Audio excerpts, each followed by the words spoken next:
Shri KV Subramanian,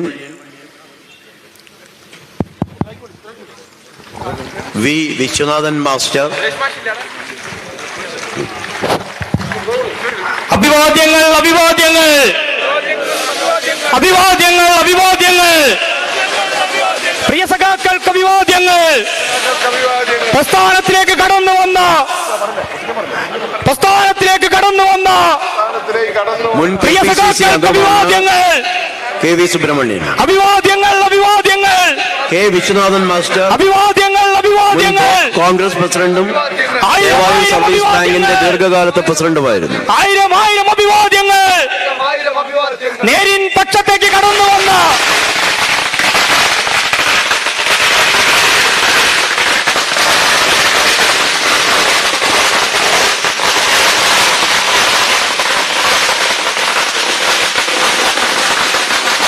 K Prakashan, മുൻ DCC member.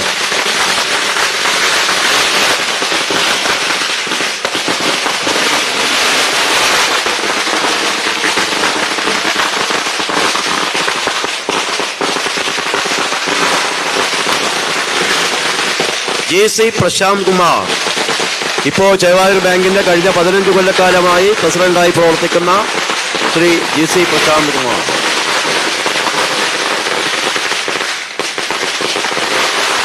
പട്ടാളത്ത് Suresh, ഇപ്പോ ബാങ്കിന്റെ പ്രസിഡന്റ് ഡയറക്ടറായി പ്രവർത്തിക്കുന്ന പട്ടാളത്ത് സുരേഷ്.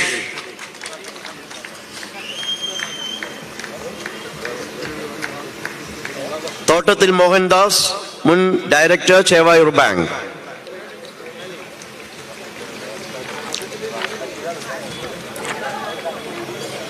പ്രമീള ബാലഗോപാലൻ, മുൻ കോഴിക്കോട് കോർപ്പറേഷൻ കൗൺസിലറും ഡയറക്ടർ അംഗവുമായിരുന്നു, ഈ ബോർഡിലെ ഡയറക്ടർ അംഗമായിരുന്നു. T ശശിധരൻ, കോവൂർ, മുൻ മഹിളാ കോൺഗ്രസിന്റെ ജില്ലാ വൈസ് പ്രസിഡന്റ് കൂടിയാണ് ശ്രീമതി പ്രമീള ബാലഗോപാലൻ. T ശശിധരൻ, കോവൂർ, മുൻ പഞ്ചായത്ത് എംപ്ലോയീസ് യൂണിയന്റെ സ്റ്റേറ്റ് സെക്രട്ടറി ആയിരുന്നു.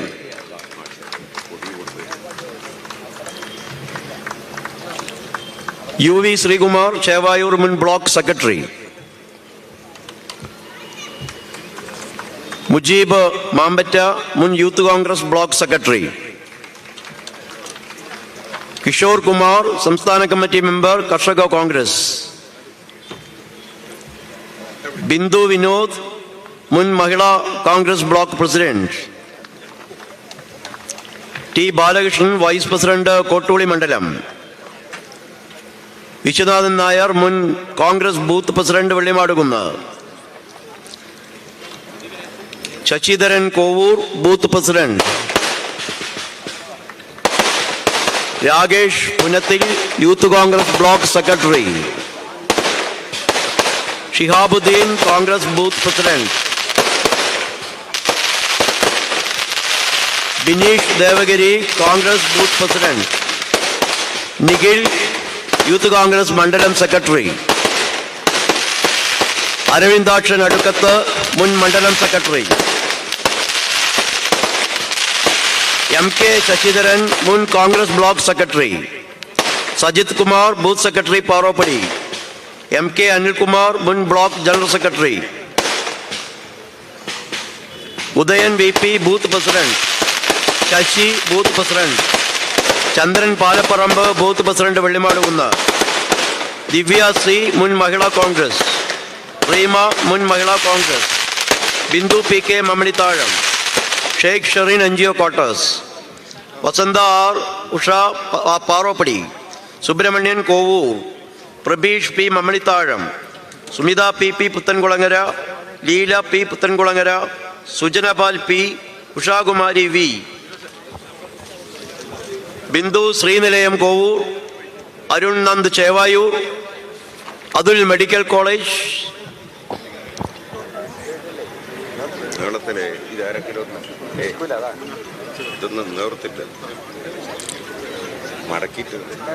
Sarath KC, medical college. Vaisakh, Chevarambalam.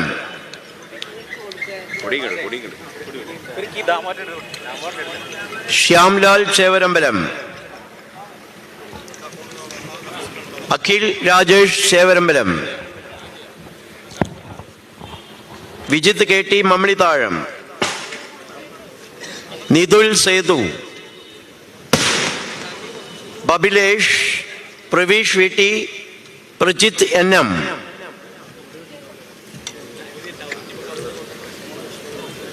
Dhanush Lal, CT Manoharan Chevarambalam,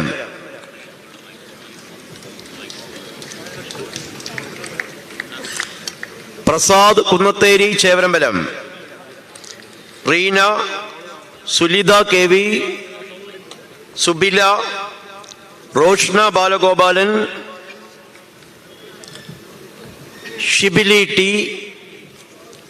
Anju, Shani,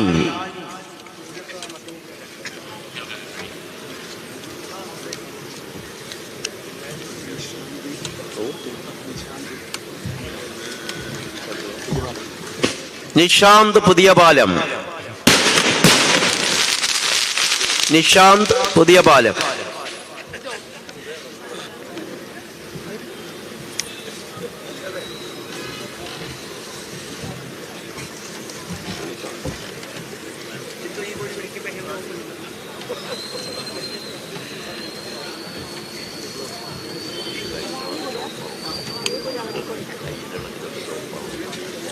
ഉണ്ടല്ലേ ഇതാ നമുക്കൊരു കൊടിയുണ്ട്.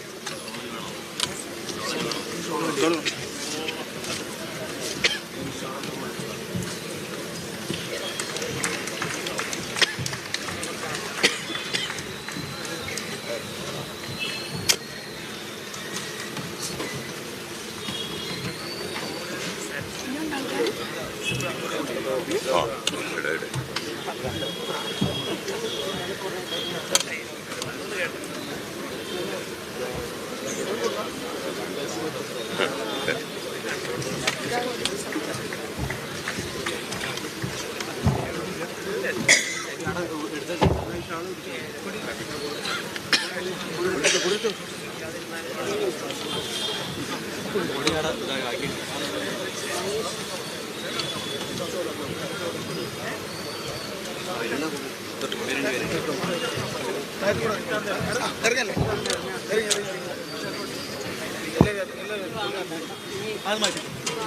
ഇട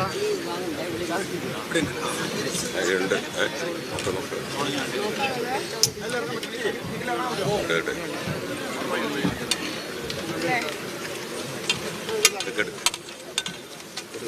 ആളുണ്ട്.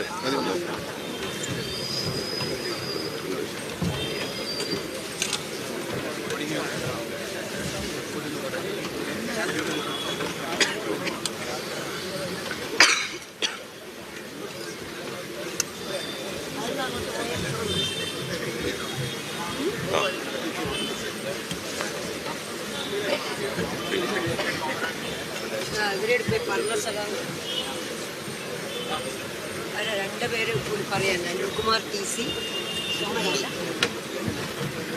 അല്ല സുരേഷ്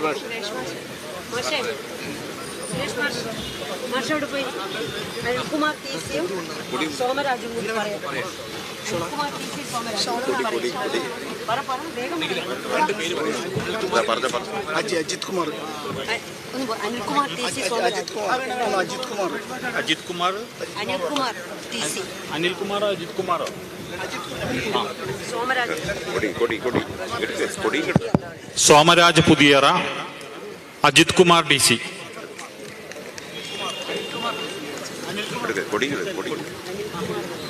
അനിൽകുമാർ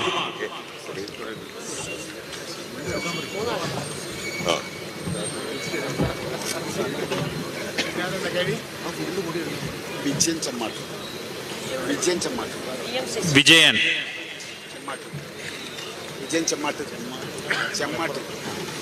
വിജയൻ ചെമ്മാട്ട്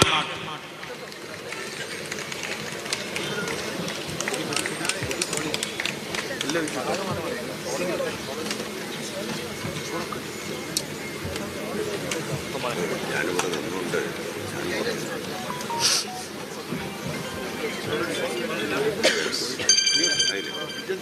ആയില്ലേ A Ajith Kumar A Ajith Kumar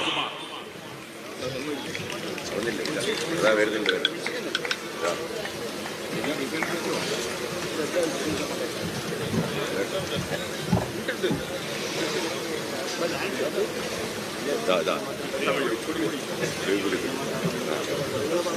Vijayan ചെമ്മാട്ട്.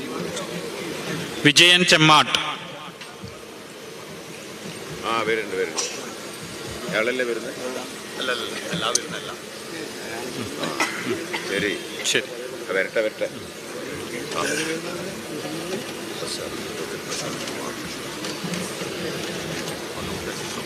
Yes.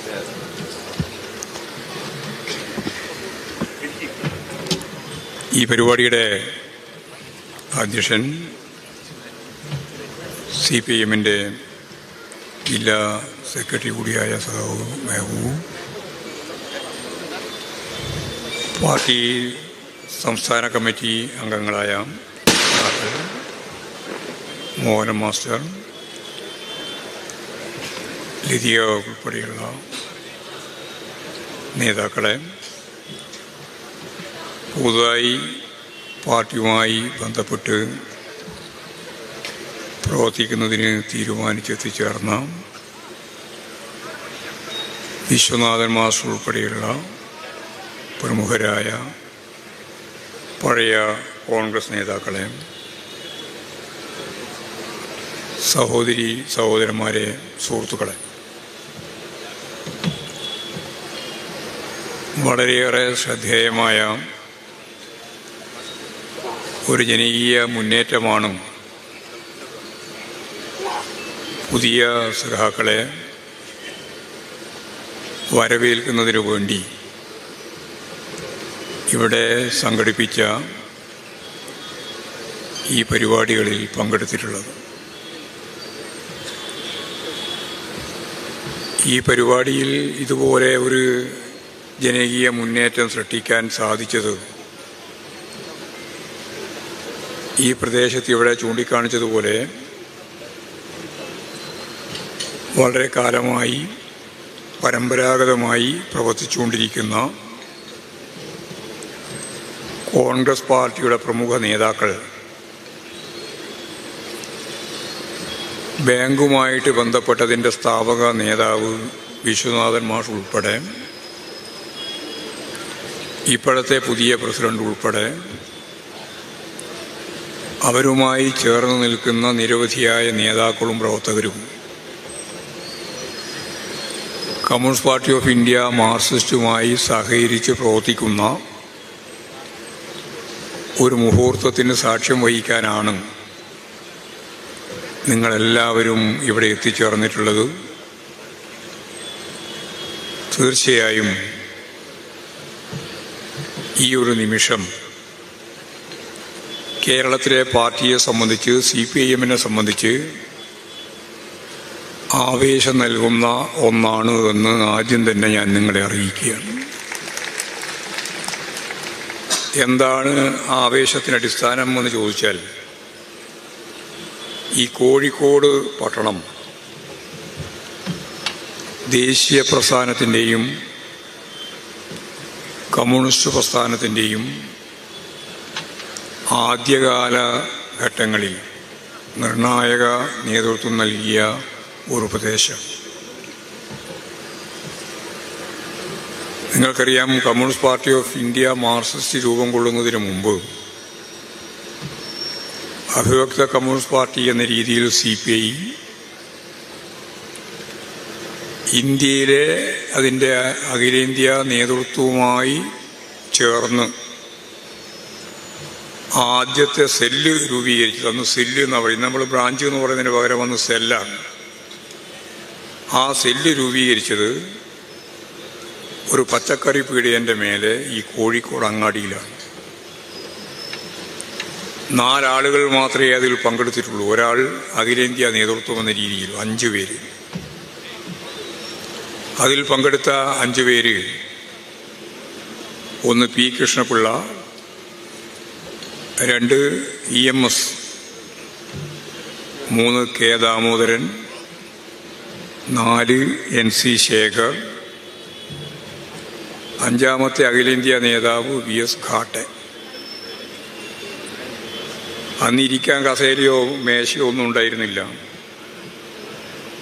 പച്ചക്കറി പീടികൻ്റെ മേലെ ഈ കായൊക്കെ പഴിപ്പിക്കാൻ വെക്കുന്ന സാധനത്തിൻ്റെ മേലെയൊക്കെ ഇരുന്നിട്ടാണ് ഈ പാർട്ടിയുടെ ആദ്യത്തെ കേരളത്തിലെ സെല്ല് രൂപീകരിച്ചു. അത് 1937. കോൺഗ്രസ്സുകാരും കോൺഗ്രസ് സോഷ്യലിസ്റ്റുകാരും ചേർന്ന് പ്രവർത്തിക്കുന്ന കാലം 1934 കോൺഗ്രസ് സോഷ്യലിസ്റ്റ് പാർട്ടി രൂപീകരിക്കുന്നത്. അതിൻ്റെ അഖിലേന്ത്യാ നേതൃത്വത്തിൻ്റെ ഭാഗമായിട്ട് അന്ന് EMS ഉണ്ട്. കേരളത്തിൻ്റെ ഭാഗമായിട്ട് അതിൻ്റെ സെക്രട്ടറിയായിട്ട് പ്രവർത്തിക്കുന്നത് നമുക്കറിയുന്ന കൃഷ്ണപിള്ളി. മറ്റു നേതാക്കന്മാരുണ്ട്, അന്ന് ഞാനിപ്പം പറയുന്നില്ല. അങ്ങനെ കോൺഗ്രസ്സായി കോൺഗ്രസ് സോഷ്യലിസ്റ്റായി പ്രവർത്തിച്ചുകൊണ്ടിരിക്കുന്നതിനിടയിലാണ് വർഗരാഷ്ട്രീയവുമായിട്ട് ബന്ധപ്പെട്ട വ്യക്തമായ കാഴ്ചപ്പാടോടെ ഈ പറഞ്ഞ 4 ആളുകൾ കോൺഗ്രസിൻ്റെയും കോൺഗ്രസ് സോഷ്യലിസ്റ്റ് പാർട്ടിയുടെയും നേതാക്കളായിട്ട് പ്രവർത്തിക്കുമ്പോൾ തന്നെ കമ്മ്യൂണിസ്റ്റായി. അവർ പിന്നീട് കോൺഗ്രസ് സോഷ്യലിസ്റ്റ് പാർട്ടിയുടെ ലേബലിൽ യഥാർത്ഥത്തിൽ കേരളത്തിലുടനീളം പ്രത്യേകിച്ച് മലബാർ മേഖലയിൽ കോഴിക്കോട് ആസ്ഥാനമാക്കി വളരെ ശ്രദ്ധേയമായ രീതിയിലുള്ള പ്രവർത്തനം നടത്തിയതിൻ്റെ ഭാഗമായിട്ടാണ് ഇന്നത്തെ പിണറായി അന്ന് മലബാറിൻ്റെ ഭാഗമായിട്ടുള്ള ഒരു ദ്വീപ് സമൂഹത്തെ പോലെ വളരെയേറെ ഒറ്റപ്പെട്ടു നിൽക്കുന്ന ഒരു പ്രദേശത്ത് രഹസ്യമായി 1939 അവസാനം കേരളത്തിലെ കമ്മ്യൂണിസ്റ്റ് പാർട്ടി സംസ്ഥാന കമ്മിറ്റി രൂപീകരിച്ചു. എല്ലാം കോൺഗ്രസ് സോഷ്യലിസ്റ്റുകാരാണ്. അങ്ങനെ കോൺഗ്രസ് സോഷ്യലിസ്റ്റും കോൺഗ്രസും ഒക്കെയായി പ്രവർത്തിച്ചു വന്നവരാണ് പരമ്പരാഗതമായിട്ട് കമ്മ്യൂണിസ്റ്റ് പാർട്ടി ഓഫ് ഇന്ത്യയുടെയും പിന്നീട് കമ്മ്യൂണിസ്റ്റ് പാർട്ടി ഓഫ് ഇന്ത്യ മാർക്സിസ്റ്റിൻ്റെയും ഒക്കെ നേതാക്കന്മാരായിട്ട് വളർന്നു വന്നവർ. എന്ന് പറഞ്ഞാൽ അതിൻ്റെ അർത്ഥം ഞാൻ ഇത്രയേ പറയാൻ ഉദ്ദേശിക്കുന്നുള്ളൂ. മറ്റ് രാഷ്ട്രീയ കാര്യങ്ങളിലേക്കൊന്നും ഞാൻ ഇപ്പോൾ കടക്കാൻ ഉദ്ദേശിക്കുന്നില്ല. ഇത്രയേ ഉള്ളൂ. നവോത്ഥാന പ്രസ്ഥാനത്തിൻ്റെ മൂല്യങ്ങളും പിന്നീട് രൂപപ്പെട്ടു വന്ന ദേശീയ പ്രസ്ഥാനങ്ങളുടെ, അപ്പോൾ ഞാൻ ഉദ്ദേശിക്കുന്നത് കോൺഗ്രസും അതുപോലെ തന്നെ കോൺഗ്രസ് സോഷ്യലിസ്റ്റ് പാർട്ടി ഉൾപ്പെടെ ആ മൂല്യങ്ങളും ഉയർത്തിപ്പിടിച്ച് അതിൽ നിന്ന് ശക്തിയാർജിച്ച കമ്മ്യൂണിസ്റ്റ് പാർട്ടി അന്നും ഇന്നും ഇതേ മൂല്യങ്ങളും അതേപോലെ തന്നെ അതിൻ്റെ ഭാഗമായിട്ടുള്ള കൃത്യമായ മെറിറ്റും അനുസരിച്ച് പാർട്ടി കൈകാര്യം ചെയ്ത് പോവുകയാണ്. നിരവധിയായ പോരാട്ടങ്ങളും സമരങ്ങളും അതിൻ്റെ ഏറ്റവും പ്രധാനപ്പെട്ട രംഗവേദിയായിട്ട് നിന്ന ഒരു പട്ടണമാണ് ഈ കോഴിക്കോട് പട്ടണം. നവോത്ഥാന പ്രസ്ഥാനത്തിൻ്റെയും ഇടതുപക്ഷ പ്രസ്ഥാനം കമ്മ്യൂണിസ്റ്റ് പാർട്ടി, അതിൻ്റെ മുമ്പ് ദേശീയ പ്രസ്ഥാനം കോൺഗ്രസ്, കോൺഗ്രസ് സോഷ്യലിസ്റ്റ്, ഇതിൻ്റെ എല്ലാം ഭാഗമായിട്ട് വളർന്നു വന്ന പൈതൃകമുള്ള നേതാക്കന്മാർ, വിശ്വനാഥൻ മാസ്റ്റർ ഉൾപ്പെടെയുള്ള നേതാക്കന്മാരുടെ പിൻപറ്റിയാണ് യഥാർത്ഥത്തിൽ ഇടതുപക്ഷ രാഷ്ട്രീയത്തിൻ്റെയും ഭരണവർഗ രാഷ്ട്രീയത്തിൻ്റെയും ഒക്കെ തന്നെ കാര്യങ്ങൾ കൈകാര്യം ചെയ്തു പോയത്. എനിക്കിവിടെ ഇങ്ങനെ ഒരു യോഗം, അതിൻ്റെ ഭാഗമായിട്ട് വിശ്വനാഥൻ മാസ്റ്റർ ഉൾപ്പെടെയുള്ള നേതാക്കളെ സ്വീകരിക്കാൻ അവസരം ലഭിച്ചു എന്നുള്ളത് ജീവിതത്തിൽ തന്നെ ഏറ്റവും പ്രധാനപ്പെട്ട ഒരു കാര്യമായിട്ട് ഞാൻ കാണുന്നു. യഥാർത്ഥത്തിൽ വ്യക്തമായ രാഷ്ട്രീയ കാഴ്ചപ്പാടും ദിശാബോധത്തോടെയും കാര്യങ്ങൾ കൈകാര്യം ചെയ്തു പോകാൻ നിർബന്ധ ബുദ്ധി കാണിച്ചതാണ് കോൺഗ്രസിൽ നിന്ന് ഇവരെ വ്യതിരിക്തമാക്കുന്നത്. ഇത്രയും കാലത്തെ പ്രവർത്തനത്തിനിടയിൽ അവർക്ക് വളരെ വ്യക്തതയോടുകൂടി തിരിച്ചറിയാൻ കഴിഞ്ഞ ഒരു കോൺഗ്രസ് രാഷ്ട്രീയത്തിൻ്റെ ഇന്നത്തെ മുഖം നമുക്കെല്ലാം മനസ്സിലായത് തന്നെയാണ് സുധാകരൻ്റെ പ്രസംഗം. ഇവിടെ വന്നിട്ടാണ് ഈ ചേവായൂർ ബാങ്കുമായിട്ട് ബന്ധപ്പെട്ടാണ് പ്രസംഗം.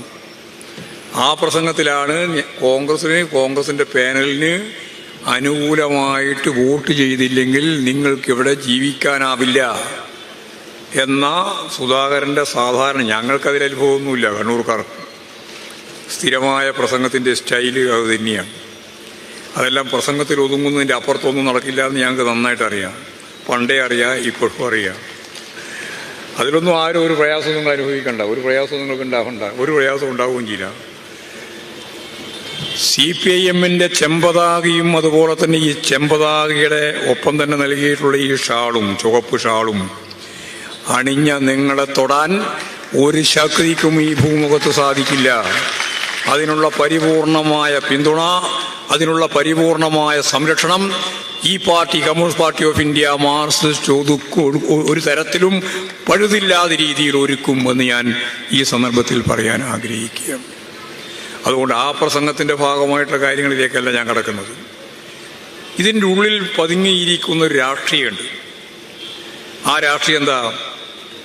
CPIM പരസ്യമായിട്ട് പറയുന്ന ഒരു കാര്യമുണ്ട്. തെറ്റായ ഒരു പ്രവണതയും ഈ പാർട്ടി ജനങ്ങളിൽ നിന്ന് അന്യമായ രീതിയിൽ വെച്ച് പൂറിപ്പിക്കുന്ന പാർട്ടിയല്ല. ഞങ്ങളെപ്പോലെ പറയാൻ സാധിക്കുന്ന എത്ര പാർട്ടിയുണ്ട്? ഞങ്ങളൊരു ഈ കാര്യം ഉറപ്പായിട്ട് പറയാണല്ലോ. പകൽ വെളിച്ചം പോലെ ജനങ്ങൾക്ക് ഇത് കേൾക്കാനും അതുപോലെ തന്നെ മനസ്സിലാക്കാനും സാധിക്കുമല്ലോ. ജനങ്ങൾ അംഗീകരിക്കാത്ത, ജനങ്ങൾക്ക് അന്യമായ തെറ്റായ ഒരു പ്രവണതയും ഈ പാർട്ടിക്കകത്ത് communist party of India Marxist വെച്ച് പൊറുപ്പിക്കില്ല. കേരളത്തിൽ അങ്ങോളം ഇങ്ങോളം നടന്ന 38,000 ബ്രാഞ്ച് സമ്മേളനത്തിലും 2444 ലോക്കൽ സമ്മേളനത്തിലും 209 ഏരിയ സമ്മേളനത്തിലും 14 ജില്ലാ സമ്മേളനത്തിലും ഇനി വരാൻ പോകുന്ന സംസ്ഥാന സമ്മേളനത്തിലും ഞങ്ങൾ പറഞ്ഞു കഴിഞ്ഞതാണ്. ആ കാര്യം ഇങ്ങനെയാണ്.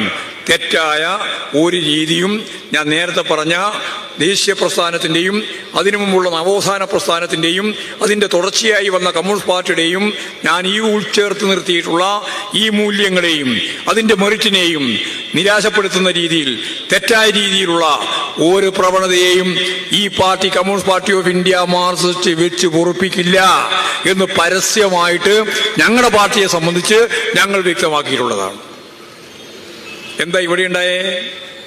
ഇവിടെ 10-31 ആളുകളെ നിയമിക്കുന്നതിന് വേണ്ടിയിട്ടുള്ള സഹകരണ സംഘത്തിൻ്റെ ഭാഗമായിട്ടുള്ള അതിൻ്റെ കൃത്യമായ ഗ്രേഡ് തിരിച്ചു വന്നപ്പോൾ ഈ 31 ആളുകളെയും നിയമിക്കുന്നതിൻ്റെ ഭാഗമായി ലക്ഷക്കണക്കിന് ഉറുപ്പിക ശേഖരിച്ച് DCCക്ക്, അതുപോലെ തന്നെ അതിൻ്റെ DCCക്ക് മാത്രമായിരിക്കില്ലല്ലോ, കോടിക്കണക്കിന് ഉറുപ്പിക കിട്ടുമ്പോൾ ഇത് DCCക്ക് മാത്രമായിട്ട് നൽകുമെന്നുള്ള കാര്യവും നമ്മൾ കണ്ടില്ല. കോടിക്കണക്കിനാണ്.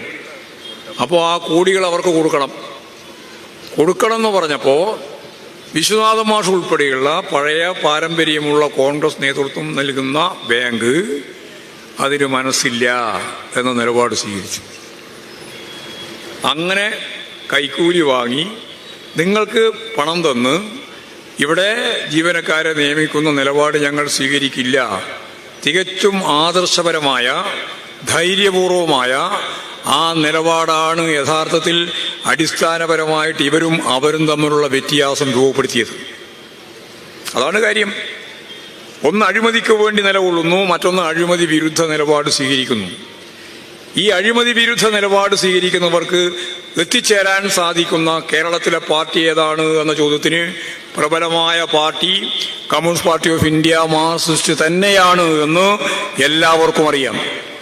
അത് അനുഭവത്തിൻ്റെ വെളിച്ചത്തിൽ അവർക്ക് മനസ്സിലായി. ഇതിൻ്റെ അടുത്ത് തന്നെയാണല്ലോ നമ്മുടെ വയനാട് പോയി, വിജയൻ്റെ വീട്ടിൽ പോയി.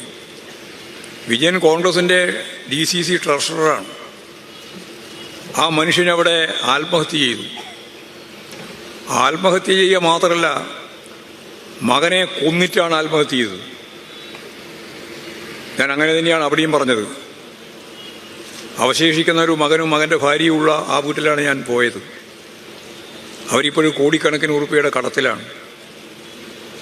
കോൺഗ്രസിന് വേണ്ടി ഈ പറഞ്ഞ രീതിയിൽ ഇവിടെ പറഞ്ഞതുപോലെ തന്നെ അവിടെ സഹകരണ സംഘത്തിൽ ആളുകളെ നിശ്ചയിക്കുമ്പോൾ നിങ്ങൾ ലക്ഷക്കണക്കിന് ഉറുപ്പിക പിരിച്ച് കോടിക്കണക്കിന് ഉറുപ്പിക അവിടെ ജില്ലാ കമ്മിറ്റിക്ക് നൽകണമെന്ന് തീരുമാനത്തിന് അടിസ്ഥാനപ്പെടുത്തി അത് ശരിയായിരിക്കുമെന്ന് വിചാരിച്ച് ഇവിടെ വിശ്വനാഥ മാഷ് ഉൾപ്പെടെയുള്ളവർ എടുത്ത നിലപാടിന് തികച്ചും വ്യത്യസ്തമായി അവിടുന്ന് പണം വാങ്ങി, പലരോടും പണം വാങ്ങി.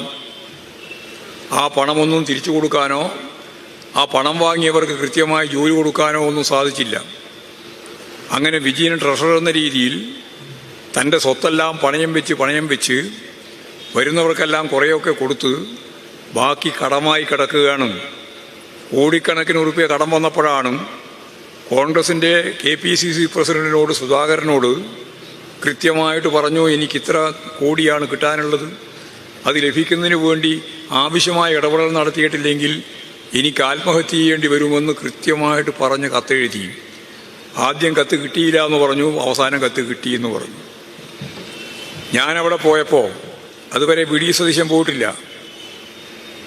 ഞാനവിടെ മനുഷ്യത്വപരമായൊരു നിലപാടിൻ്റെ ഭാഗമായിട്ട് പോയതാണ്.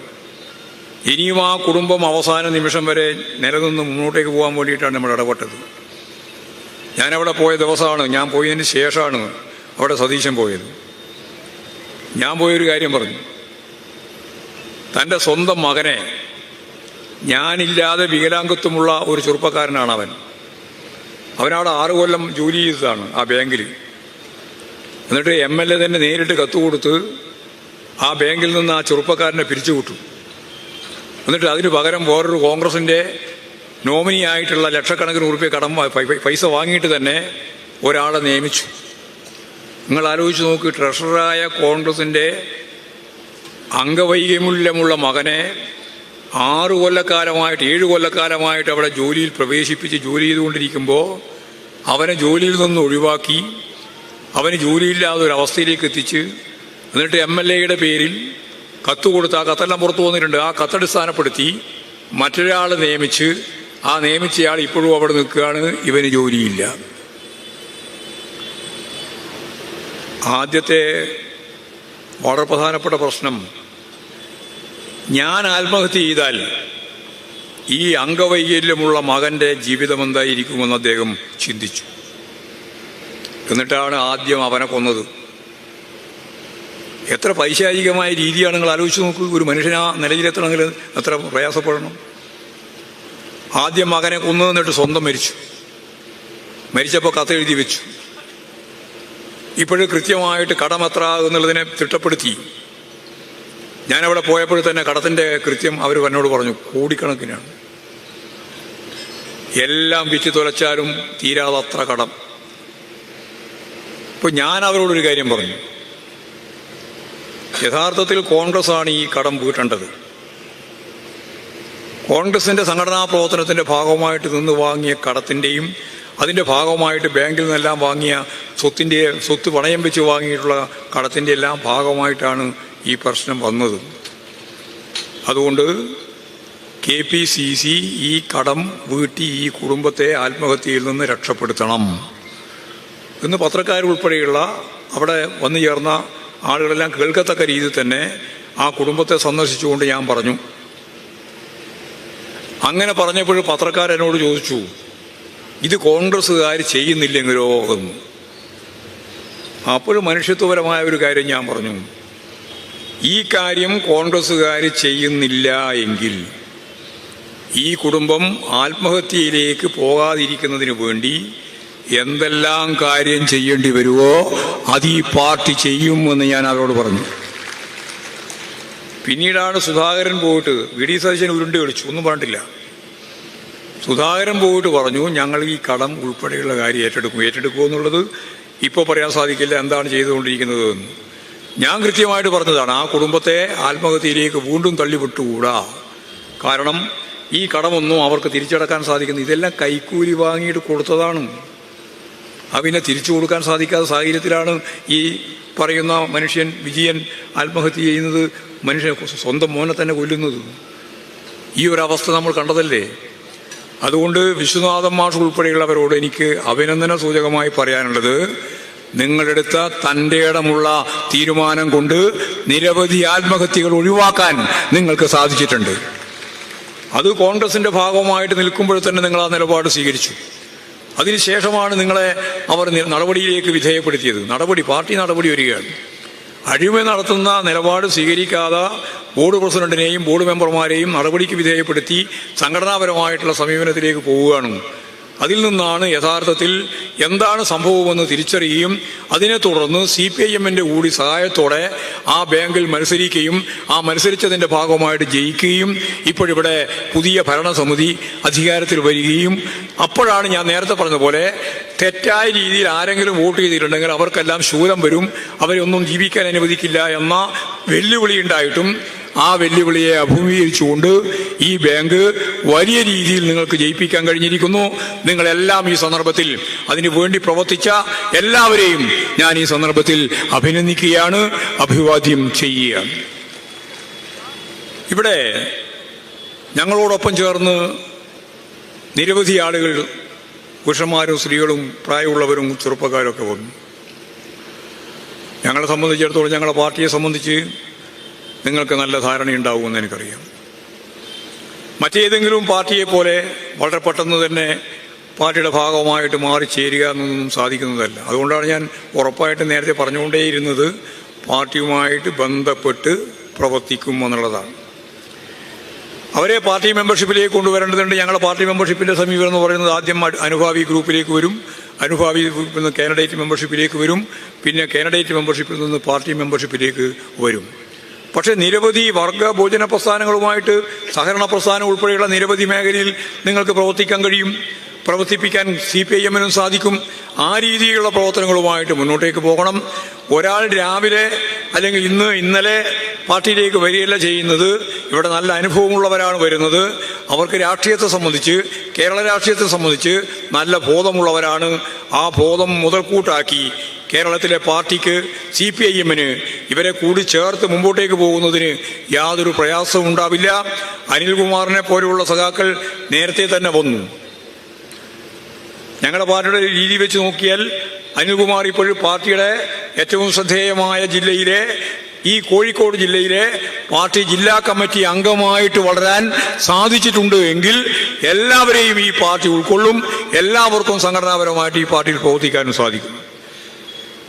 മുമ്പൊരു ധാരണയുണ്ടായിരുന്നു, ഏതെങ്കിലും വേറെ പാർട്ടി ചേർന്നിട്ട് പിന്നെ പാർട്ടിയെ സഹകരിക്കുക, അങ്ങനെയാണ് പലയാണ് ധാരണ. ഞാൻ ഒരു കാര്യം ഉറപ്പിച്ചു പറയാം, ഞങ്ങൾക്ക് ആശ്രയിക്കാനാവാത്ത ഒരാളും കൈവിരലെണ്ണാവുന്ന ചിലരെ ഒഴിച്ചാൽ ബാക്കി ആരും ഈ കേരളത്തിലില്ല. ഞങ്ങൾക്ക് ആശ്രയിക്കാനാവാത്ത ഒരാളുമില്ല, ഞങ്ങളെ ആശ്രയിക്കാനാവാത്ത വേറൊരാളുമില്ല. വലിയ കുത്തക മുതലാളിമാരും ഭൂപ്രഭുക്കന്മാരും ഒക്കെയാണ് ഞങ്ങൾ എതിർക്കുന്നത്, വർഗപരമായിട്ട് എതിർക്കുന്നത്. ബാക്കി എല്ലാവർക്കും ഈ പ്രസ്ഥാനത്ത് ചേരാം. അതിൽ കർഷകരുണ്ട്, കർഷക തൊഴിലാളികളുണ്ട്, അതുപോലെ തന്നെ തൊഴിലാളികളുണ്ട്, ജീവനക്കാരുണ്ട്, അധ്യാപകരുണ്ട്, അതിൽ സാമ്പത്തിക ശേഷിയുള്ള ഇടത്തരക്കാരുണ്ട്, ഇടത്തരം കൃഷിക്കാരുണ്ട്. ഇങ്ങനെയുള്ള എല്ലാ വിഭാഗത്തെയും ഉൾക്കൊള്ളാനുള്ള വിശാലത കമ്മ്യൂണിസ്റ്റ് പാർട്ടിക്ക്, കേരളത്തിലെ പാർട്ടിക്ക്, ഇന്ത്യയിലെ പാർട്ടിക്കുണ്ട്. പല ആളുടെയും ധാരണ നമ്മുടെ രാഷ്ട്രീയത്തിൽ നിന്ന് അന്യമായിട്ട് രാഷ്ട്രീയം സ്വീകരിച്ചവർക്ക് കമ്മ്യൂണിസ്റ്റ് പാർട്ടിയായി സഹകരിക്കണമെങ്കിൽ മറ്റേതെങ്കിലും പാർട്ടികളുമായിട്ട് ചേർന്നാലേ സാധിക്കുള്ളൂ എന്നൊരു ധാരണയുണ്ടായിരുന്നു. ആ ധാരണ ഇപ്പോഴും വേണ്ട, ഇല്ല. ഇപ്പോഴും ഏത് കേരളത്തിലെ മനുഷ്യനും കമ്മ്യൂണിസ്റ്റ് പാർട്ടി ഓഫ് ഇന്ത്യ, മാർക്സിസ്റ്റുമായി സഹകരിച്ച് പ്രവർത്തിക്കുന്നതിൽ പ്രയാസമില്ല. 3 വർഗത്തെ മാത്രമേ ഞങ്ങൾ ഒഴിവാക്കുന്നുള്ളൂ. അതൊന്ന് ഇന്ത്യയിലെ കുത്തക മുതലാളിമാർ, കേരളത്തിൽ കാര്യമായ ആരുമില്ല. 2 ഭൂപ്രഭുക്കന്മാർ, അതും വളരെ കുറവാണ്. ഇവിടെ ജന്മിത്വം അവസാനിപ്പിച്ച ഇന്ത്യയിലെ ഒരേ ഒരു സംസ്ഥാനം കേരളമാണ്. ഒരു വർഗം തന്നെ ഇവിടെ ഇല്ല. മാറ്റം വെറുതെ ഉണ്ടായതൊന്നുമല്ല കേരളത്തിന്. ഇടതുപക്ഷ രാഷ്ട്രീയത്തിൻ്റെ ശക്തി കേന്ദ്രമായിട്ട് ഇപ്പോഴും ഈ കേരളം നിൽക്കുന്നതിന് അടിസ്ഥാനപരമായ ഒരുപാട് കാരണങ്ങളുണ്ട്. ആ കാരണങ്ങളൊന്നും ഞാനിപ്പോൾ വിശദീകരിക്കുന്നില്ല. അതിലൊന്ന് 1957 സഖാ VMS-ന്റെ ഗവൺമെൻറ് വന്നപ്പോൾ ഉച്ചക്കഞ്ഞി കൊടുത്തുകൊണ്ട് സ്കൂളിലേക്ക് പ്രവേശിപ്പിച്ച് വിദ്യാഭ്യാസത്തിൻ്റെ ഒരു പുതിയ തരം ജനകീയ വിദ്യാഭ്യാസത്തിൻ്റെ അടിത്തറവാകി. അന്ന് ആ വിദ്യാഭ്യാസ മേഖലയിൽ പോയി പഠിച്ചവരാണ് ഇന്നത്തെ അതിൻ്റെ തുടർച്ചയായി വന്ന അവരുടെ മക്കൾ, അവരുടെയും മക്കൾ. ഇത് 3ാമത്തെ തലമുറയാണ്. 57 വിദ്യാഭ്യാസം നേടിയിട്ടുള്ള, അന്ന് വിദ്യാഭ്യാസം ഇല്ലാതിരുന്ന നിരക്ഷരായിരുന്ന ഒരു വലിയ വിഭാഗം കേരളത്തിലും. അവർക്ക് അന്ന് വിദ്യാഭ്യാസം കിട്ടി.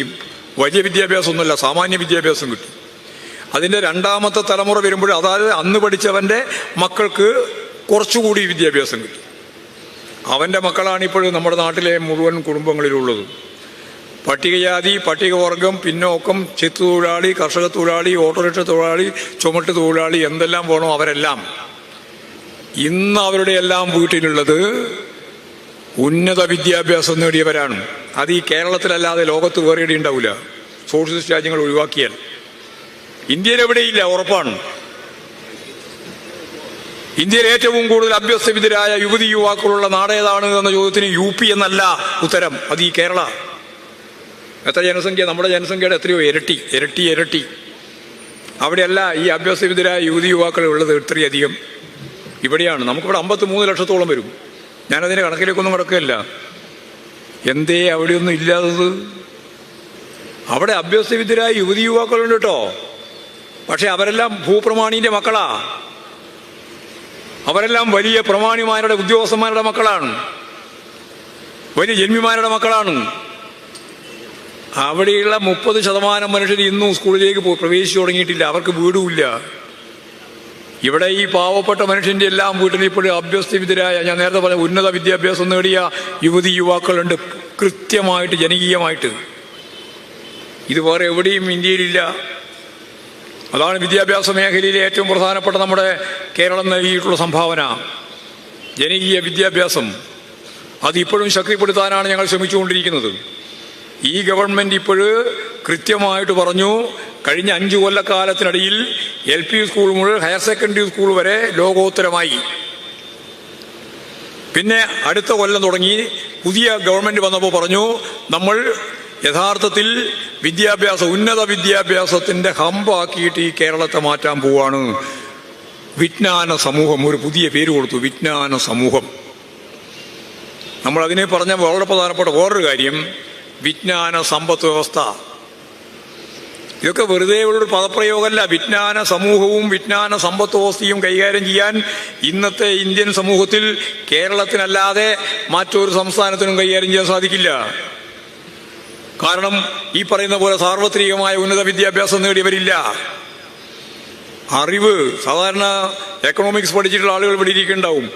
അവരെല്ലാം സമ്പദ് വ്യവസ്ഥയെ പറ്റി പഠിക്കുമ്പോൾ സമ്പദ് വ്യവസ്ഥയുടെ അടിസ്ഥാനം നട്ടൽ എന്താണ് എന്ന് കൃത്യമായിട്ട് എക്കണോമിക്സിന്റെ സിലബസിലുണ്ട്.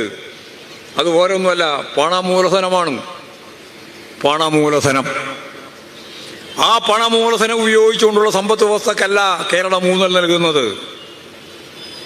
ഞങ്ങളിവിടെ വിജ്ഞാനത്തെ മൂലധനമാക്കി മാറ്റുക. ഇന്നതിൻ്റെ ഏറ്റവും പ്രധാനപ്പെട്ട ഒരു പരിപാടി കൊച്ചിയിൽ, അതിൻ്റെ ഉദ്ഘാടന സമ്മേളനത്തിൽ പങ്കെടുത്തിട്ടാണ് ഞാൻ ഇങ്ങോട്ട് വന്നത്. ഇന്ന് രാവിലെ ബഹുമാനപ്പെട്ട മുഖ്യമന്ത്രി അതിൽ പങ്കെടുത്തു, കേന്ദ്രമന്ത്രിമാർ പങ്കെടുത്തു, 26 രാജ്യങ്ങളിലെ ജനപ്രതിനിധികളും അതുപോലെ തന്നെ ഭരണാധികാരികളുടെ പ്രതിനിധികളും പങ്കെടുത്തു. ഈ ലോകത്തിൻ്റെ വിവിധ മേഖലയിൽ നിന്ന് നിക്ഷേപം നടത്താൻ സൗകര്യമുള്ള നിക്ഷേപകർ ഉൾപ്പെടെ 2500 ആളുകൾ പങ്കെടുത്തു. അതൊരു കാഴ്ചയായിരുന്നു, അതൊരു വലിയ കാഴ്ചയാണ്. അത് നാളത്തോടുകൂടി നിങ്ങൾക്ക് മനസ്സിലാവും. ഇന്ത്യയിൽ ഒരു സംസ്ഥാനത്തും സാധിക്കാത്ത രീതിയിൽ ഈ കേരളത്തെ ആധുനിക കേരളമാക്കി രൂപപ്പെടുത്താൻ സഖാവ് പിണറായി പറയുന്നത് പോലെ 400 വർഷക്കാലം നേടിയ വളർച്ചയുടെ വികാസത്തിൻ്റെ അതിൻ്റെ ഭാഗമായിട്ട് ജനങ്ങളുടെ ജീവിത നിലവാരം മെച്ചപ്പെടുത്തിയിട്ടുണ്ട്. ആ ജീവിത നിലവാരം മെച്ചപ്പെട്ട വികസിത അർദ്ധവികസിത രാജ്യങ്ങളിലെ ജനങ്ങളുടെ ജീവിത നിലവാരത്തിലേക്ക് കേരളത്തെ സംബന്ധിച്ച് കൃത്യമായിട്ട് പറഞ്ഞാൽ ഐക്യ കേരളം രൂപപ്പെട്ട 1956-57 മുതൽ ഇങ്ങോട്ട് ഇടതുപക്ഷ ഗവൺമെന്റുകൾ കൂടി ഫലപ്രദമായി ഇടപെട്ട് രൂപപ്പെടുത്തിയ ഈ കേരളീയ സമൂഹം ഒരു 20 വർഷം കൂടി കഴിയുമ്പോൾ വികസിത രാജ്യങ്ങളിലെ ജനങ്ങളുടെ ജീവിത നിലവാരത്തിലേക്ക് കേരളീയ സമൂഹത്തെ ഉയർത്തിക്കൊണ്ടുവരിക എന്നുള്ളതാണ് നമ്മുടെ ലക്ഷ്യം. ആ ലക്ഷ്യം നേടാനാണ് ഇന്നത്തെ ഇൻവെസ്റ്റ്മെന്റ് മീറ്റ്, ഇന്നും നാളെയും. കോടാനുകോടി ഉറുപ്പിക മൂലധന നിക്ഷേപത്തിന്റെ ഭാഗമായിട്ടും AIT ഉൾപ്പെടെയുള്ള നമുക്കറിയുന്ന പോലെ ആർട്ടിഫിഷ്യൽ ഇന്റലിജൻസ് ഉൾപ്പെടെയുള്ള കാര്യങ്ങൾ വെച്ചുകൊണ്ട്, IT ഉൾപ്പെടെ വെച്ചുകൊണ്ട് വളരെ നല്ല രീതിയിൽ കേരളത്തെ മുന്നോട്ടേക്ക് നയിക്കണം. വളരെ വലിയ ധനവ്യവസായങ്ങളൊന്നും തുടങ്ങാൻ കേരളത്തിൽ സാധിക്കുന്നതല്ല, അതിനുള്ള ഭൂമിയുമില്ല, നമുക്ക് സാധിക്കുന്നതല്ല. ജനസാന്ദ്രത ഏറ്റവും കൂടുതലുള്ള സംസ്ഥാനമാണ്. അതുകൊണ്ട് ബുദ്ധിയെ, നോളജിനെ ഉപയോഗിച്ച് ഞാൻ നേരത്തെ പറഞ്ഞ പോലെ ഈ സമ്പദ് വ്യവസ്ഥയെ രൂപപ്പെടുത്തി മുന്നോട്ടേക്ക് കൊണ്ടുപോകാൻ കഴിയേണ്ടതുണ്ട്. അതിന് വിദ്യാഭ്യാസം വളരെ പ്രധാനപ്പെട്ട ഒന്നാണ്. അതിന്റെ ഭാഗമായിട്ടാണ് ഞങ്ങൾ ഇപ്പോൾ ആലോചിക്കുന്നത് സ്വകാര്യ യൂണിവേഴ്സിറ്റികൾ. അപ്പോൾ ചിലർക്കെല്ലാം ഇത് കേൾക്കുമ്പോൾ തന്നെ ദേഷ്യമാണ്. എന്തുകൊണ്ടാണ്? നമ്മളിവിടെ 25 കൊല്ലത്തിന്റെ വളർച്ച കണ്ടുകൊണ്ടാണ് കേരളയിൽ ആലോചിച്ചത്. ഇപ്പോഴെല്ലാവരും പറയുന്നുണ്ട് കേരളയിൽ വേണ്ടിയത് തന്നെയാണെന്ന്, അല്ലേ? വന്ദേ ഭാരത് വന്നപ്പോഴാണ് കേരളത്തിന്റെ സ്ഥിതി മനസ്സിലായത്. 39 വണ്ടി അങ്ങോട്ടും 39 വണ്ടി ഇങ്ങോട്ടും. നമ്മുടെ കോഴിക്കോട് റെയിൽവേ സ്റ്റേഷൻ അല്ലെങ്കിൽ ഉണ്ടാക്കുന്ന റെയിൽവേ സ്റ്റേഷൻ, ഇതെല്ലാം കോഴിക്കോട് തന്നെയായിരിക്കും അന്ന് ഉദ്ദേശിച്ചത്. ആ കോഴിക്കോട് റെയിൽവേ സ്റ്റേഷനിൽ കയറി നിന്നാൽ 20 മിനിറ്റ് കൊണ്ടൊരു ട്രെയിൻ. ഇവിടെ നിന്ന് 1.5 മണിക്കൂർ 2 മണിക്കൂർ കൊണ്ട് കൊച്ചി, 3 മണിക്കൂർ 3.5 മണിക്കൂർ കൊണ്ട് നമുക്ക് കണ്ണൂരിൽ നിന്നല്ല കാസർഗോഡ് നിന്ന് 3 മണിക്കൂർ 54 മിനിറ്റ് കൊണ്ട് തിരുവനന്തപുരത്ത് എത്തുന്ന വേഗത. അതല്ല ഇപ്പൊ ചെറിയ വേഗതയാണ്, സെമിയാണ്. അതിനെല്ലാം കടച്ചു വെക്കുന്ന മണിക്കൂറിൽ 1000 കിലോമീറ്റർ സഞ്ചരിക്കുന്ന വേഗതയിലുള്ള വണ്ടികളുണ്ട്. അപ്പോൾ 2 മണിക്കൂറേ കൊണ്ട് നമുക്ക് ആകെ പരമാവധി ഈ സ്റ്റേഷനിലെല്ലാം നിർത്തിയാൽ. പക്ഷെ ഇവിടെ അനുവദിക്കൂല. എന്തേ അനുവദിക്കില്ല? ഒരു വികസനവും കേരളത്തിൽ നടത്താൻ പാടില്ല എന്നാണ് എടുത്തുകൊണ്ടിരിക്കുന്നത്. ഇങ്ങനെ ഒരു പ്രതിപക്ഷം ലോകത്ത് വേറെ എവിടെയില്ല. വികസനത്തിന് വോട്ടുണ്ട് എന്ന് മനസ്സിലാക്കിയപ്പോൾ വികസനമേ പാടില്ല. അത് കേന്ദ്ര ഗവൺമെന്റും അങ്ങനെയാണ് തീരുമാനിച്ചത്, അതുപോലെ തന്നെ ഇവിടുത്തെ UDF-കാരും അങ്ങനെയാണ് തീരുമാനിച്ചത്. ഒരു വികസനവും നടത്തേണ്ട കാര്യമില്ല. എന്നാൽ ഈ കേരളം വികസനം നടത്തി മുമ്പോട്ടേക്ക് പോകും. എന്തെല്ലാം പ്രതിരോധം തീർക്കേണ്ടി വരുന്ന സാഹചര്യമാണ് നമ്മുടെ മുമ്പിലുള്ളത്. ആ പ്രതിരോധം തീർത്താൽ അതിനെ അതിജീവിച്ചുകൊണ്ട് നമുക്ക് ഈ കേരളത്തെ ലോകോത്തരമായ രീതിയിൽ വളർത്തിയെടുക്കാനാവും. നമുക്ക് സ്വന്തം കാലിൽ നിൽക്കാൻ കഴിയും. ഇപ്പൊ തന്നെ ഞാൻ നേരത്തെ പറഞ്ഞതുപോലെ കേരളത്തിന്റെ വരുമാനം ഏതാണ്ട് ഇരട്ടിയായിട്ട് വർദ്ധിപ്പിക്കാൻ നമുക്ക് സാധിച്ചിട്ടുണ്ട്. എന്നോട് തന്നെ ചില UDF-ന്റെ നേതാക്കന്മാരെ ചോദിച്ചു, നിങ്ങൾ എന്ത് മസ്മര വിദ്യ കളിക്കുന്നതെന്ന്. കാരണം ഈ പണം തരുന്നില്ല. 54,000 കോടി ഗവൺമെന്റ് കഴിഞ്ഞ പ്രാവശ്യം തന്നിട്ടില്ല. കേന്ദ്ര ഗവൺമെന്റ് ലക്ഷക്കണക്കിന് കോടി നമുക്ക് തരാൻ ബാക്കിയാണ്. ഈ കുറെ കൊല്ലം കൂടി എടുത്ത് പരിശോധിച്ച് നോക്കിയാൽ നമ്മുടെ വിഹിതം നിരന്തരമായി കുറച്ചുകൊണ്ടിരിക്കുകയാണ്. എന്നിട്ടും ട്രഷറി പൂട്ടാതെ ഈ ബാലഗോപാൽ എങ്ങനെയാണ് മുന്നോട്ടേക്ക് പോകുന്നത് എന്ന് അത്ഭുതത്തോടു കൂടിയാണ് കോൺഗ്രസ്സുകാരുൾപ്പെടെ എന്നോട് തന്നെ ചോദിച്ചത്. അത് ഒരു കാര്യമേ ഉള്ളൂ, സാധാരണ പിരിക്കുന്ന പണത്തിൻ്റെ ഇരട്ടിയാണ് കുടിശ്ശിക ഉൾപ്പെടെ പിരിച്ച് ഈ സമ്പത്ത് വ്യവസ്ഥയെ ശക്തിപ്പെടുത്താനുള്ള ഫലപ്രദമായ ധന മാനേജ്മെന്റ് സംവിധാനം ഇടതുപക്ഷ ജനാധിപത്യ മുന്നണി കൈകാര്യം ചെയ്തത്. അതുകൊണ്ടാണ്. ഇനി സ്വന്തം കാലിൽ നിൽക്കാനുള്ള ശേഷി കൂടി നേടിയാൽ ഒരു സംശയവും വേണ്ട, നമ്മുടെ വാങ്ങൽ കഴിവ് വർദ്ധിക്കും. 20 ലക്ഷം ആളുകൾക്ക് പുതുതായി തൊഴിൽ കൊടുക്കാൻ നമ്മൾ തീരുമാനിച്ചു. ഇടതുപക്ഷ ജനാധിപത്യ മുന്നണിയുടെ പ്രകടന പത്രികയിൽ ഏറ്റവും പ്രധാനപ്പെട്ട ഒരു കാര്യമാണ്. പലരും എന്നോട് ചോദിച്ചിട്ടുണ്ട്, നിങ്ങൾ ഇത് പറഞ്ഞാൽ നടക്കുമോ? ഒരു സംശയവും വേണ്ട കേട്ടാ. 20 ലക്ഷത്തിൽ ഇപ്പോഴും തന്നെ 10 ലക്ഷം ആൾക്ക് ജോലി കൊടുത്തു കഴിഞ്ഞിട്ടുണ്ട്. സംരംഭം തുടങ്ങാൻ നമ്മൾ തീരുമാനിച്ചു. ഞാനന്ന് മന്ത്രിയായിരുന്നു. രാജീവും ഞാനും കൂടി ചേർന്നിട്ടാണ് ആ സംരംഭക വർഷം ആദ്യം ഉദ്ഘാടനം ചെയ്യുന്നത്. അന്ന് പറഞ്ഞു 1 ലക്ഷം സംരംഭകരെ നമുക്ക് കൊണ്ടുവരണം. 1 ലക്ഷം. അപ്പോൾ പറഞ്ഞു 1 ലക്ഷം.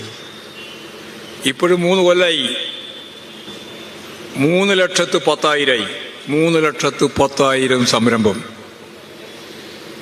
അതുകൊണ്ടാണ് കേരളം വ്യാവസായിക സൗഹൃദത്തിൻ്റെ 28ാം സ്ഥാനത്തായിരുന്നു നമ്മൾ ആദ്യം ഉണ്ടായിരുന്നത്. ഇപ്പം 25ആയി, പിന്നീട് 15ആയി. ഇപ്പോഴിന്ത്യയിലെ 1ാം സ്ഥാനത്തേക്ക് കേരളം വന്നു ചേർന്നിരിക്കുന്നു. ഇനി ഈ 1ാം സ്ഥാനം തകർക്കാൻ ഒരാൾക്കും സാധിക്കില്ല എന്നാണ് ഇന്നത്തെ ഏറ്റവും പ്രധാനപ്പെട്ട ഇൻവെസ്റ്റ്മെന്റ് മീറ്റ് തീരുമാനിച്ചിട്ടുള്ളത്. ഒരാൾക്കും തകർക്കാൻ പറ്റില്ല. 10 കഴിഞ്ഞാലും തകർക്കാനാവാത്ത രീതിയിൽ ഈ കേരളം ഈ പറയുന്ന പോലെ വ്യാവസായിക മേഖലയിൽ ഫലപ്രദമായിട്ട് ഇടപെട്ട് മുമ്പോട്ടേക്ക് പോകാൻ സാധിക്കുന്ന ഒരു സൗഹൃദ നാടായി കേരളത്തെ മാറ്റി. കേന്ദ്രമന്ത്രി ഉൾപ്പെടെ ഇന്ന് പ്രസംഗിച്ചത് അങ്ങനെയാണ്. ഈ സൗന്ദര്യം, ഈ കേരളത്തിന്റെ സൗന്ദര്യം, ദൈവത്തിന്റെ സ്വന്തം നാട്. അത് ദൈവത്തിന്റെ സ്വന്തം നാട് മാത്രമല്ല, ബിസിനസിന്റെയും വ്യവസായത്തിന്റെയും ഏറ്റവും പ്രധാനപ്പെട്ട പറുദീസയാണ് എന്ന് കേന്ദ്രമന്ത്രി പറയുന്ന അവസ്ഥയിലേക്ക് ഇപ്പോഴീ കേരളത്തെ നമുക്ക് എത്തിക്കാൻ സാധിച്ചിട്ടുണ്ട്. അവരുടെ സർട്ടിഫിക്കറ്റ് വേണ്ടെന്നൊന്നും ഞാൻ പറയുന്നതല്ല. പക്ഷെ കേരളം അതാണ്. വലിയ രീതിയിലുള്ള മുന്നേറ്റമാണ്. ആളോഹരി വരുമാനം ഏറ്റവും കുറഞ്ഞ സംസ്ഥാനത്തിന്റെ പട്ടികയിലായിരുന്നു കേരളം. അത് മാറി. ഇനിയിപ്പോൾ ആളോഹരി വരുമാനം കൂടും. ഇപ്പോൾ ഞാൻ നേരത്തെ പറഞ്ഞ പോലെ 10 ലക്ഷത്തിലധികം ആൾക്ക് ജോലി കിട്ടിയിട്ടുണ്ട് പുതുതായിട്ട്. സംരംഭ പ്രവർത്തനത്തിന്റെ ഭാഗമായി 3,10,000 സംരംഭം. 1, 2, 3, 4, 5 ആൾക്ക് ജോലി കിട്ടിയാൽ ഏതാണ്ട് 5-8 ലക്ഷം ആളുകൾക്ക് ജോലിയായി. ഇപ്പൊ തന്നെയായി. അതിന് പുറമെ IT ഉൾപ്പെടെയുള്ള നിരവധി മേഖലയിൽ വേറെയും ജോലി കിട്ടിയിട്ടുണ്ട്. എംപ്ലോയ്മെന്റ് എക്സ്ചേഞ്ച് മാത്രമല്ല, PSC മുഖേന ആയിരക്കണക്കിന് ആൾക്ക് ജോലി കൊടുക്കാൻ സാധിച്ചിട്ടുണ്ട്. ഇന്ത്യയിലെ PSC മുഖേന ജോലി നൽകുന്നതിൽ 40% ഒറ്റ സംസ്ഥാനം ഈ കേരളമാണ് നൽകുന്നത്. ആ രീതിയിൽ എല്ലാ തരത്തിലും തൊഴിലില്ലായ്മക്കെതിരായ വളരെ ഫലപ്രദമായ ഒരു ഇടപെടൽ നമ്മൾ നടത്തിക്കൊണ്ടിരിക്കുകയാണ്. ഇതിൻ്റെ എല്ലാം ഭാഗമായിട്ട് കേരളം വളരുകയാണ്. കേരളം ഏറ്റവും പ്രധാനപ്പെട്ട ടൂറിസത്തിൻ്റെ വളരെ പ്രധാനപ്പെട്ട ശ്രദ്ധേയ കേന്ദ്രമാകുകയാണ്. അമേരിക്ക തന്നെ പ്രസിദ്ധീകരിച്ച ടൈംസ് മാസികയിൽ അവർ പറഞ്ഞു, ഈ ലോകത്ത് കണ്ടിരിക്കേണ്ടുന്ന 52 സ്ഥലമുണ്ട്. ആ 52 സ്ഥലത്തിൽ ഒന്ന് കേരളമാണ്. കേരളത്തെ ആകെ ചേർത്തുകൊണ്ടൊരു സ്ഥലമായിട്ടാണ് അവർ എണ്ണിയത്. കേരളം ഒരു നാട് എന്നോ രീതിയിലല്ല, ഒരു സ്ഥലം. അത് ഒരു മനുഷ്യൻ കണ്ടിരിക്കേണ്ടുന്ന ഏറ്റവും പ്രധാനപ്പെട്ട കേന്ദ്രം ഈ കേരളമാണെന്നാണ് അവർ പറഞ്ഞത്. ഈ കേരളത്തിൻ്റെ പ്രത്യേകതയാണ്, അതിൻ്റെ സൗന്ദര്യമാണ്, അതിൻ്റെ ഭാഗമായിട്ടുള്ള ശുചിത്വത്തിലേക്കുള്ള നമ്മുടെ യാത്ര. മാർച്ച് മാസമാകുമ്പോഴേക്ക് ഈ കേരളം ഇന്ത്യയിലെ ഏറ്റവും പ്രധാനപ്പെട്ട ശുചിത്വ കേരളമാവും. ജനകീയ ക്യാമ്പയിനാണ്, ഇനി തുടരണം. അങ്ങനെയെല്ലാം ചേർന്ന് ഈ കേരളത്തെ വളരെ ഫലപ്രദമായിട്ട് മുമ്പോട്ടേക്ക് നയിക്കുന്നതിന് കക്ഷി രാഷ്ട്രീയത്തിനതീതമായിട്ട് നമുക്ക് മുന്നോട്ടേക്ക് പോകണം. ബഡ്ജറ്റിലായാലും വളരെ പ്രധാനപ്പെട്ട ദുരന്തങ്ങൾ ഉണ്ടായാലും, നമുക്കറിയാം വയനാട് ദുരന്തം ഉൾപ്പെടെയുള്ള പ്രശ്നങ്ങൾ വന്നപ്പോഴും കേന്ദ്ര ഗവൺമെൻറ് ഒരു അക്ഷരം നമുക്ക് അനുകൂലമായിട്ട് വേണ്ടിയിട്ടില്ല. കേരളത്തിൻ്റെ പേരേ ഇല്ല. നമുക്കൊരു പൈസ തന്നിട്ടുമില്ല, ഒരു പൈസ പോലും തരാൻ കൂട്ടാക്കിയിട്ടില്ല. എന്നാൽ മറ്റ് സംസ്ഥാനങ്ങൾക്ക്, ബീഹാറിനും ആന്ധ്രക്കും അതുപോലെ ഒരുപാട് സംസ്ഥാനങ്ങൾക്ക് ഇഷ്ടം പോലെ പണം കൊടുത്തുകൊണ്ടിരിക്കുകയാണ്. നമുക്ക് മാത്രം ഒന്നും തരില്ല എന്നുള്ള നിലപാടാണ്. കേരളത്തെ പാപ്പരീകരിക്കണമെന്നാണ് BJP നേതൃത്വത്തിൻ്റെ ഭാഗമായി നിൽക്കുന്ന മന്ത്രിമാരുൾപ്പെടെ പറയുന്നത്. ഈ രീതിയിൽ കേരളത്തിൽ അങ്ങോളം ഇങ്ങോളം ജനകീയമായ സംരംഭങ്ങളും അതിൻ്റെ ഭാഗമായിട്ടുള്ള ഞാൻ നേരത്തെ പറഞ്ഞ AI ഉൾപ്പെടെ ഉപയോഗപ്പെടുത്തിക്കൊണ്ടുള്ള മൂലധന നിക്ഷേപവും എല്ലാം ചേർത്ത് നമുക്ക് ഈ കേരളത്തെ സ്വന്തം കാലിൽ നിൽക്കാൻ ശേഷിയുള്ള ഒരു നാടാക്കി മാറ്റുന്നതിന് കക്ഷി രാഷ്ട്രീയത്തിനതീതമായി എല്ലാ വിഭാഗം ജനങ്ങളെയും ചേർത്ത് മുമ്പോട്ടേക്ക് കൊണ്ടുപോകാൻ സാധിക്കേണ്ടതുണ്ട്. കഴിഞ്ഞ പ്രാവശ്യം അവർ പ്രതീക്ഷിച്ചത് പിണറായി വിജയൻ്റെ 5 കൊല്ലം കഴിഞ്ഞു, തീർന്നു. അങ്ങനെയാണ് പണ്ടേയുള്ള ഒരു പാരമ്പര്യം. 5 കൊല്ലം LDF കഴിഞ്ഞാൽ പിന്നെ UDF ആണ്. പക്ഷേ അത് കഴിഞ്ഞ പ്രാവശ്യത്തോട് അവസാനിച്ചു. 5 കൊല്ലം കഴിഞ്ഞിട്ട് വീണ്ടും UDF വരും. അതിന് മാധ്യമങ്ങളാകെ ചേർന്ന് വലിയ രീതിയിലുള്ള പ്രചാരവേല നടത്തി. അവർ ശക്തമത്തായ രീതിയിലുള്ള പിന്തുണ നൽകി. കേന്ദ്ര ഏജൻസികൾ 5-8 കേന്ദ്ര ഏജൻസികളുടെ വട്ടമിട്ട് കറങ്ങി എന്നിട്ട് സ്വർണ്ണ കള്ളക്കടത്തുമായി ബന്ധപ്പെട്ട എത്രയെത്ര കഥകളാണ് ഇവിടെ അവതരിപ്പിച്ചത്. അവിടെ 17ാം ലോക്സഭാ തെരഞ്ഞെടുപ്പിൻ്റെ ഭാഗമായിട്ട് നടന്ന തെരഞ്ഞെടുപ്പിൽ നമുക്ക് ഒറ്റ സീറ്റേ കിട്ടിയിട്ടുള്ളൂ, ആലപ്പുഴ മാത്രം. അപ്പോൾ അവർ കണക്ക് കൂട്ടി. ഓരോ നിയോജക മണ്ഡലത്തിൻ്റെയും കണക്കെടുത്തിട്ട് പറഞ്ഞു, ഞങ്ങൾ 123 മണ്ഡലത്തിൽ ജയിച്ചിട്ടുണ്ട്, 123 മണ്ഡലത്തിൽ അസംബ്ലിയിൽ. അപ്പോൾ പിന്നെ പിണറായി വിജയൻ്റെ അന്ത്യം വന്നിരിക്കുന്നു, ഞങ്ങളാണ് ജയിക്കാൻ പോകുന്നത് എന്നാണ് അവർ ധരിച്ചത്. ആ തെരഞ്ഞെടുപ്പ് കഴിഞ്ഞപ്പോൾ 123 സീറ്റിലെ ഭൂരിപക്ഷം മാറി. 99 സീറ്റ് ഇടതുപക്ഷ ജനാധിപത്യ മുന്നണിക്ക് കിട്ടി. ചരിത്രത്തിൽ ആദ്യമായി ഇടതുപക്ഷ മുന്നണി ഗവൺമെന്റ് 2ാം ടേം അധികാരത്തിൽ വന്നു സഖാവ് പിണറായി. ഇപ്പോഴും 2ാം ടേം കഴിഞ്ഞു. ഇനിയിപ്പോഴും കണക്ക് കൂട്ടുന്നത് 18ാം ലോക്സഭാ തെരഞ്ഞെടുപ്പിന്റെ ഭാഗമായിട്ട് ഞങ്ങൾക്ക് 123 കിട്ടിയിട്ടില്ലെങ്കിലും 111 സീറ്റ് കിട്ടിയിട്ടുണ്ട്.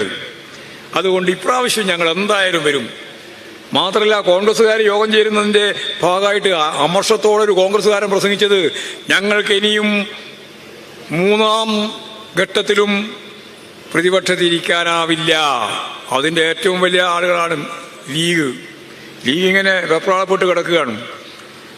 SDPIയും അതുപോലെ തന്നെ ജമാഅത്തെ ഇസ്ലാമിയും ലീഗും കോൺഗ്രസും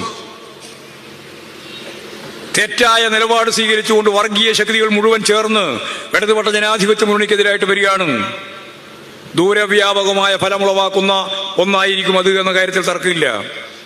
കോൺഗ്രസിന് ഈ വർഗീയ ശക്തികളുമായിട്ട് ഒപ്പം നിൽക്കാൻ എത്ര കാലം സാധിക്കും? കോൺഗ്രസുകാർക്ക് എത്ര കാലം സാധിക്കും? ഒരു ബാങ്കിന്റെ പ്രശ്നം മാത്രമല്ല, നയപരമായ നിരവധി പ്രശ്നങ്ങൾ അടിസ്ഥാനപ്പെടുത്തി ആയിരക്കണക്കിന് കോൺഗ്രസുകാർ ഉൾപ്പെടെയുള്ള ആളുകൾ ഇടതുപക്ഷ പ്രസ്ഥാനവുമായി ചേർന്ന് മുമ്പോട്ടേക്ക് പോകുന്ന ഒരു പുതിയ കാലം വരാൻ പോവുകയാണ് എന്നുള്ളതാണ് ഇന്നത്തെ നമ്മുടെ അനുഭവം. അതിലേറ്റവും പ്രധാനപ്പെട്ട ആദ്യത്തെ വക്താവാണ് നിങ്ങൾക്കെല്ലാം അറിയുന്നത് പോലെ ശശി തരൂർ. ശശി തരൂർ അഖിലേന്ത്യാ നേതാവാണ്, ഇവരെക്കാളെല്ലാം വർക്കിംഗ് കമ്മിറ്റി മെമ്പറാണ്. അദ്ദേഹം കേരളത്തിൻ്റെ വളർച്ചയെ ചൂണ്ടിക്കാണിച്ചുകൊണ്ട് കൃത്യമായി ലേഖനം തന്നെ എഴുതി, പ്രസംഗിച്ചതൊന്നുമല്ല, ഒരു ലേഖനം തന്നെ എഴുതി. ആ ലേഖനം എഴുതിയത് തെറ്റാണ് എന്ന് പറഞ്ഞുകൊണ്ട് കോൺഗ്രസ്സുകാർ മുന്നോട്ടേക്ക് വന്നപ്പോൾ അദ്ദേഹം പറഞ്ഞു, ഞാൻ എഴുതിയത് കൃത്യമാണ്, ശരിയാണ്, അതിൽ ഞാൻ ഉറച്ചു നിൽക്കുന്നു എന്ന് പറഞ്ഞാൽ ശരിക്കും ഇവിടെ വിശ്വനാഥ മാഷ് ഉൾപ്പെടെയുള്ളവരുടെ നിലപാടിൻ്റെ ഒപ്പമാണ് അദ്ദേഹം ഉള്ളത്, ശരിക്കും വേണ്ടി നിൽക്കുകയാണ്. എന്നാൽ അദ്ദേഹം കോൺഗ്രസിന്റെ വർക്കിംഗ് കമ്മിറ്റി മെമ്പർ എന്ന രീതിയിൽ സോണിയാഗാന്ധിയെയും കണ്ടു, അതുപോലെ തന്നെ രാഹുൽ ഗാന്ധിയെയും കണ്ടു. അവരെല്ലാമായിട്ട് ഇപ്പോൾ അവസാനം ചർച്ച നടത്തി. ഞാൻ പണ്ടേ ചർച്ച നടത്താൻ ആവശ്യപ്പെട്ടതാണ്, വന്നിട്ടില്ല, ചർച്ച നടത്തിയിട്ടില്ല. ഇപ്പോൾ ചർച്ച നടത്തി, പക്ഷെ നയൊന്നും മാറ്റിയിട്ടില്ല. ഇനിയിപ്പോഴും ഇൻവെസ്റ്റ്മെന്റ് മീറ്റ് ഇന്നും നാളെയും അവിടെ വി ഡി സതീശൻ പങ്കെടുക്കുന്നുണ്ട്. അദ്ദേഹം ഇരിക്കുന്നത് ഞാൻ അവിടെ പോയല്ലോ, ഞാൻ കണ്ടല്ലോ, അവിടെ ഇരിക്കുന്നുണ്ട്. ഈ പ്രസംഗമെല്ലാം കേൾക്കുന്നുണ്ട്.